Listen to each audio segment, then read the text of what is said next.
Hello everyone, welcome to the 360 show. I've been away for a couple of weeks, but I'm back at home and it's nice to be talking to you again. We've got a nice show lined up for you. We're going to be having some fun. A new addition to the quick singles, and I'm sure you guys are looking forward to that one. But let me introduce you once again to Lungani Zama, the night watchman. He's here, the gentlemen are at the back, and we're going to be having some fun. Let's jump straight into it, Zams. Lots to cover here, eh?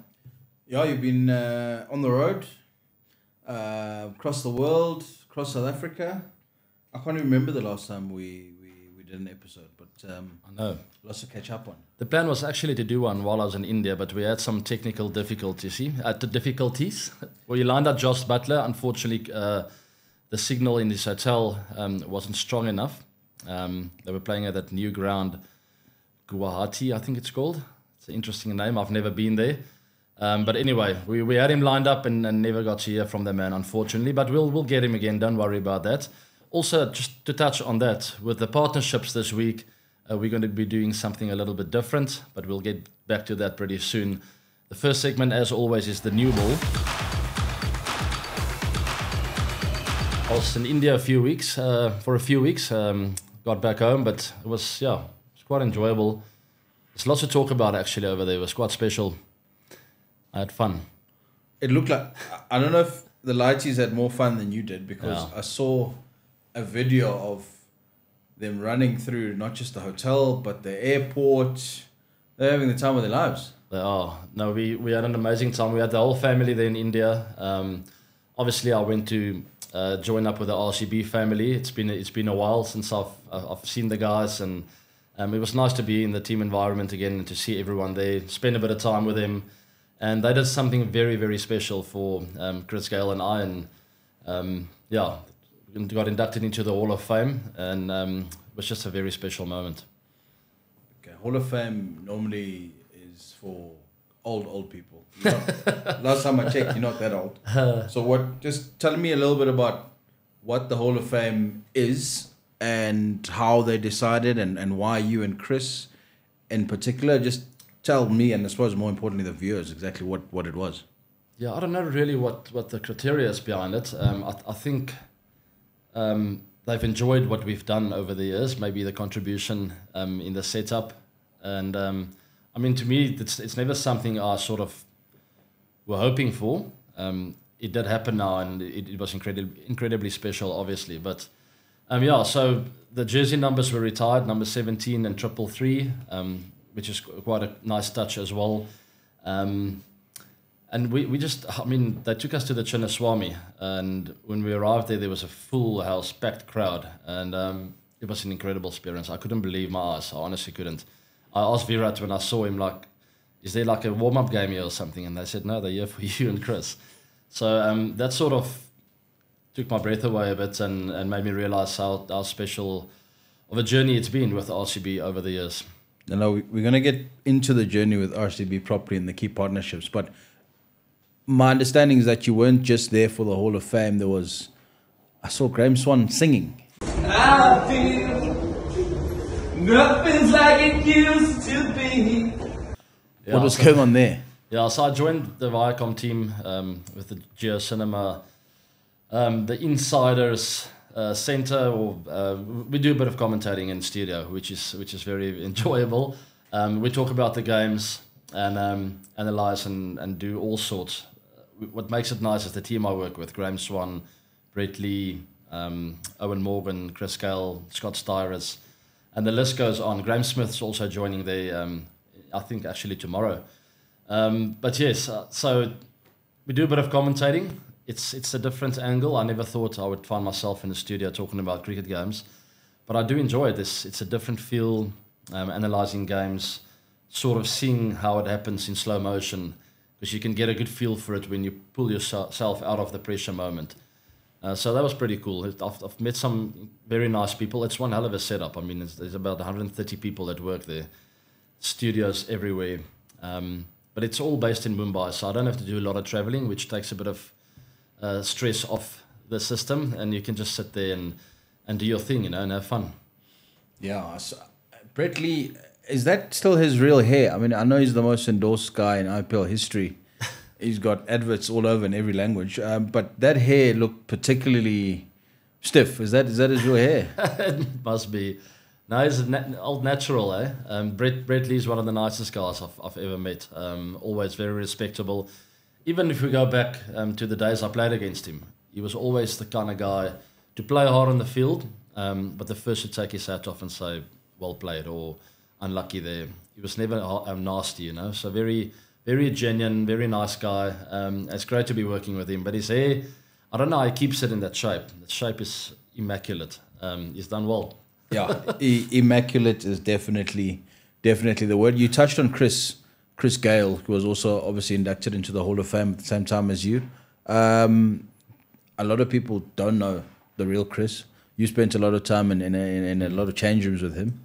What's he like? Has he calmed down with retirement, or is Chris still same energy? Yeah, he's got the same energy, maybe a bit more now. He's a joker. He's a man full of jokes, full of life, full of energy. Always sees the bright side of life.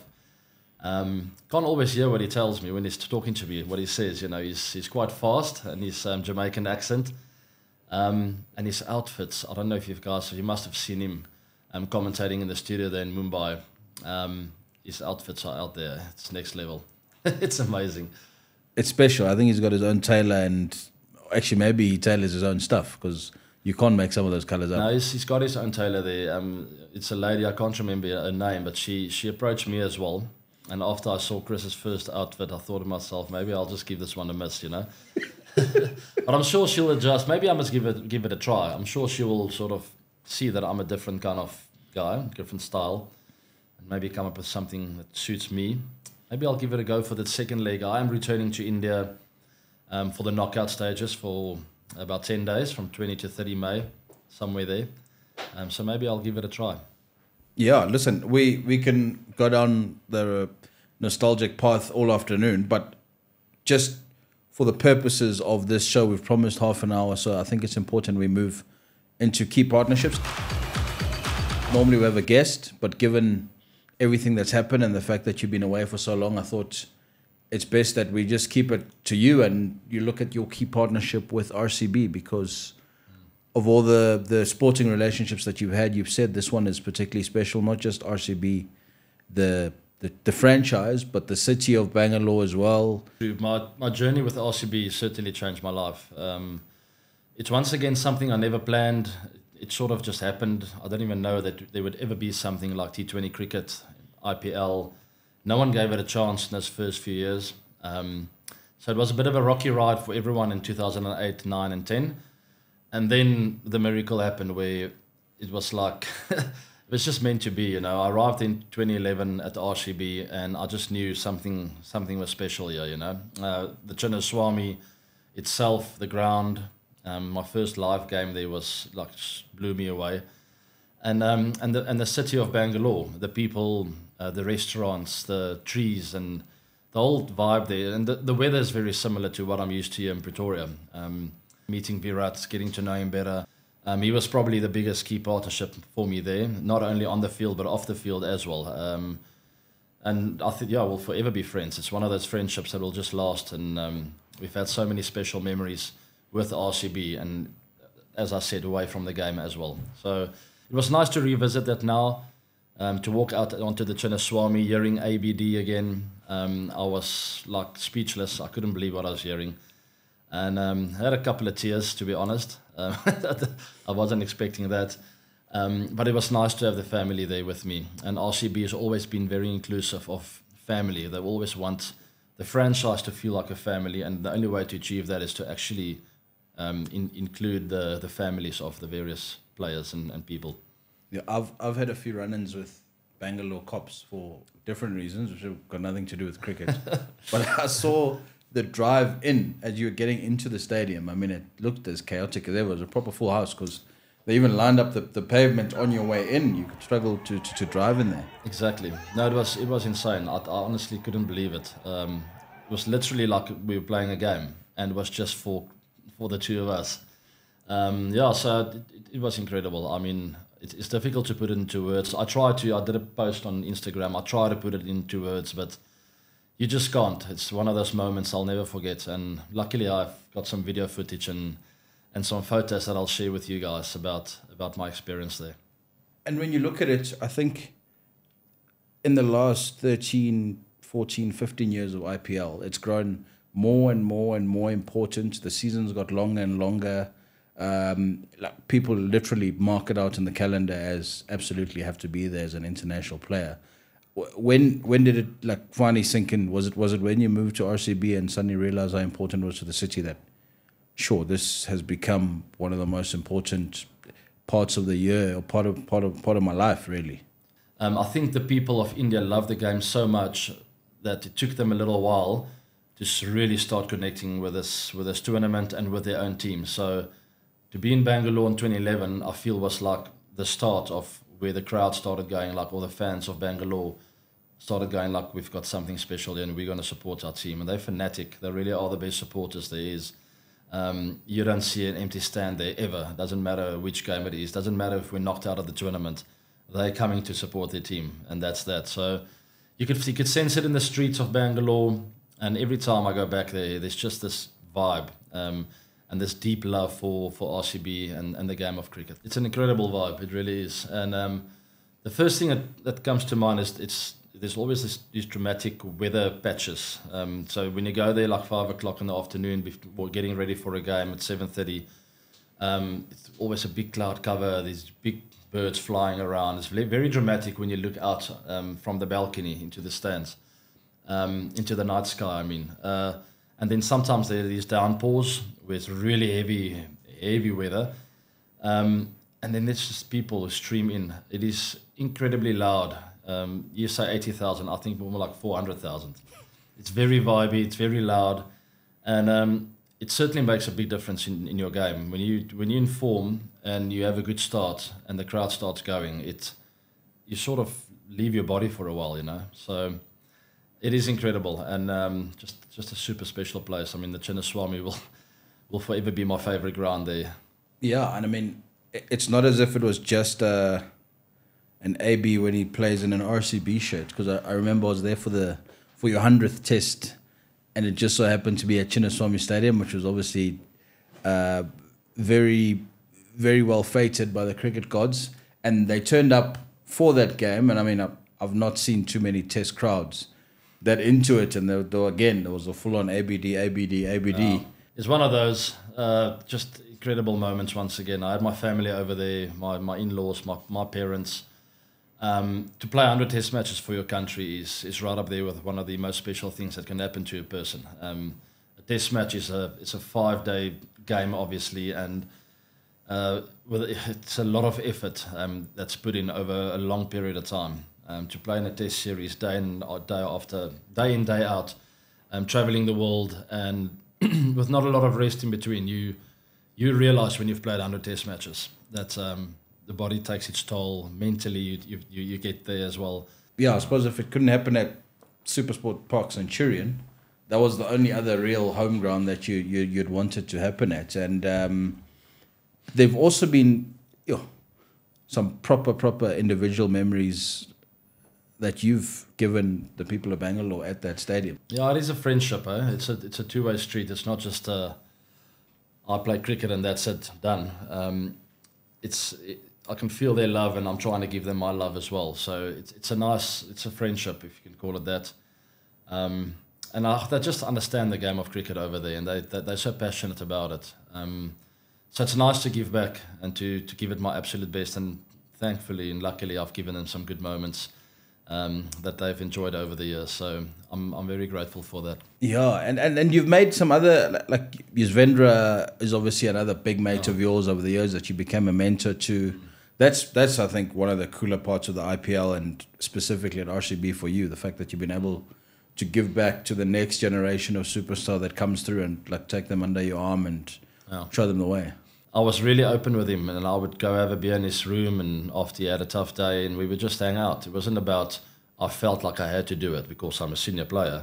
It naturally happened because I thought he was a nice guy who gave his absolute best for the team at all times. So I wanted to check in with him, and we had a beer together. And to this day, 10, 11 years later, he would still tell me, that day you came to my room, like changed my life. And I'm like, it was just one of those things, but I just came to say hi. I didn't mean to, but it's nice to hear that. It's something that happens naturally. I'm open with people. I like to connect. I don't see myself as better or higher or bigger than anyone else. So it's a natural thing to spend time with your teammates and just to care for each other, you know. So I've made some really cool connections. As I said, the list is big, so I can't mention everyone, but there are very, very special stuff that happened there at the RCB franchise during my stay there. And then obviously every time you mention RCB, or worse, when you go to the Chinnaswamy Stadium, half the comments on your posts are you making a comeback? Yeah. Which you've clearly defined as not, but how much does it make you miss it when you go back and you see a full house and you see guys warming up? Yeah, I wish I could play again. I really do. And once again, that crossed my mind when I stood on that balcony looking over the Chinnaswamy a few weeks back. I felt like, oh, it'd be nice to hit some balls here one more time. But yeah, that thought very quickly disappears again. I'm just done. It's just one of those things. Yeah, I owe the game everything. I had so much fun over the years with South Africa and at RCB, and a lot of memories to hold on to. I think that's the best possible place to halt the key partnership for this episode anyway. I'm sure we'll touch on RCB again in future. I agree. We're gonna move on to quick singles. This is quick singles, and it's simple. There's 10 questions. Okay. You're allowed 2 to get wrong. If you get more than 2 wrong, then there's a punishment. Okay, and I know what the punishment is. You know what the punishment is, but we've opened it up and said that people can comment and suggest if they feel like the punishment is a bit soft. Exactly. But this week's quick singles are based on your IPL knowledge. So I hope you've done your homework. You can't be Hall of Fame and have played all these years and you didn't pick up some stats. So well, I was there. I didn't have to do my homework. I was there. Playing. Yeah. Some of them refer to you specifically. Okay. Some of them refer to the people that you played with. And we've got a timer on this because otherwise we go on. And there's And this is my punishment. This is your punishment. You drink a raw egg live, nice glass. Probably wasted it on an egg. Cocktail but anyway. glass. That's nice. So you're going to have, I think it's 100 seconds, Mike? 100 seconds, 100 answer seconds, 10 questions. 10 questions, get 8 out of 10 and I'm safe. And then you drink the egg. Okay, we didn't discuss all that. But get 8 first and then you can negotiate. Or we can send it to a lucky viewer. We'll send you a raw egg. But 100 seconds, 10 questions. Okay. If you feel like you need to ask for clarification, that's your own problem. You've got 100 seconds. Can I use Google here in front of me? No, you can't use Okay. Google. Okay, so in 3, 2, 1. Question number 1. In the 2008 auction, the very first one, who was the most expensive player bought in the auction? Overseas or local? I'm not allowed to ask that. No, I'll give you this just one, but you're not allowed to ask me. Just one. It was a local player. Local player. Yeah, I've wasted a lot of time here now. Gautam Gambhir? No, Okay. it's not going to be him. It's not going to be him. You need to fire with the second one because there's 30 seconds gone already. Most dot balls. Who's bowled the most dot balls in IPL history? Narayan. Sunil Narayan. Jeez, you're having a me. Chris Gayle has hit the most sixes in IPL history, which is 357. I'm not going to give you a hard one. I want you to tell me how many IPL sixes you hit, because you're the second most. I'm second, yes. 311. You're 289. You're dreaming. It's good to be optimistic. But yes, you're 0 for 3. Yeah, I'm out. So it's fine. Let's see how many you actually get right. Okay. Recently, a bowler became the fastest to 100 IPL wickets. Who was that? Fastest to 100. Kagiso Rabada. Jeez, off the mark, finally. Okay. Boom! Senior Imam. There are, and I'll give you a bonus point if you get all 4 of these. 4 wicket keepers have scored hundreds in the IPL. Can you tell me who they are? Brendan McCullum, AB de Villiers. No, Don't I count? No. Were you wicket keeping in the match? No, you are not. Oh, as a wicket keeper. Yes, as a wicket keeper. Oh my word! Sorry, man. Time up. Oof, that's been a disaster.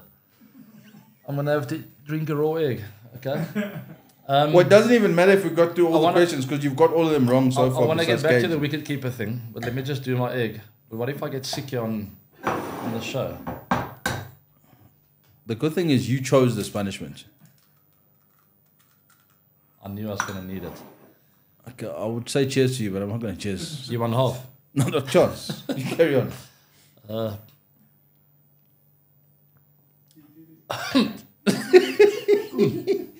Okay, that's tough, eh? Rishabh Pant. Oh, excuse me. Oh, that's messy, eh? Yeah, okay, Rishabh Pant, but you said other guy? You're like that. Starts with a B, KKR. Riddiman Saha. Yeah. Adam Gilchrist. And a South African. Oh. Quinny de Kock. Connie de Kock. Easy grade, man. Yeah. It's tough. Not easy. And then the next question was going to be one player has played for the same franchise since the beginning of the IPL. Who is that? One player's played One for player. MS Dhoni. Again, you're wrong. Really? Your best mate Virat, but anyway.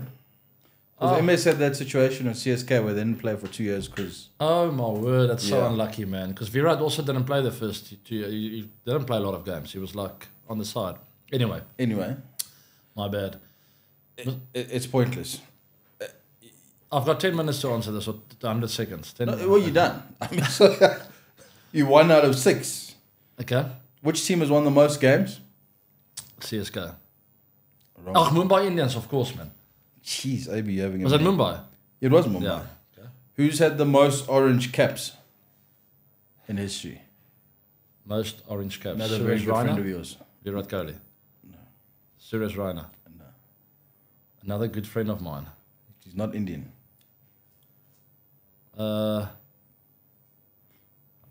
Maybe I'm being cheeky when I say he's a good friend of yours. Yeah, maybe. Is it not? No, I don't know. David Warner. Thank you. Sorry. Most runs in one IPL season.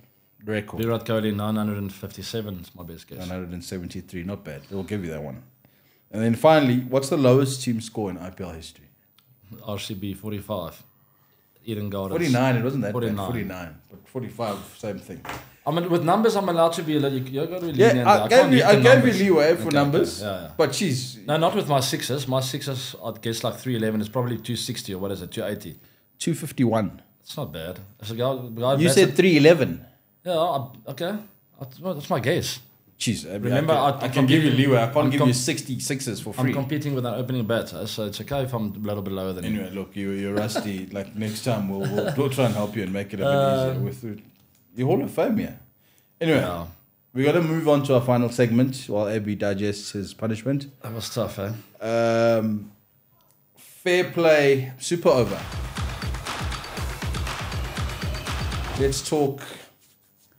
Let's talk a bit about the IPL this season and start with RCB and their chances. I mean, you saw them. They put on a really special performance for you and Chris when you were there. They chased down a total and made it easy, Faf and Virat. Where do you see them faring this season? I mean, they're still looking for that very first title. So is this the year? It's possible. It's very difficult to say. There are 10 quality teams there. Delhi Capitals obviously under huge pressure. They're almost out. If they lose another game, I think it's really tough to come back from that. It's 0 out of 5. But RCB in the mix there. They're going well. I think the mix of the group is good. The balance between bat and ball, experience, youth. It's nice that they're starting at home. And hopefully can get a bit of momentum with that. I think Faf is perfect up the order with Virat. They really play nicely together. When Faf's a bit more aggressive, Virat holds back a touch and vice versa. And Faf's obviously a very experienced captain with a good batch of experienced players around him. So I think they have a good chance. I hope Josh Hazelwood comes back and he's ready for the second half of the tournament. I do think we're going to need him. I think with our team, our chances are considerably less. So, but Mohammad Siraj looks in form. Arshad Patel is there. There's some good players.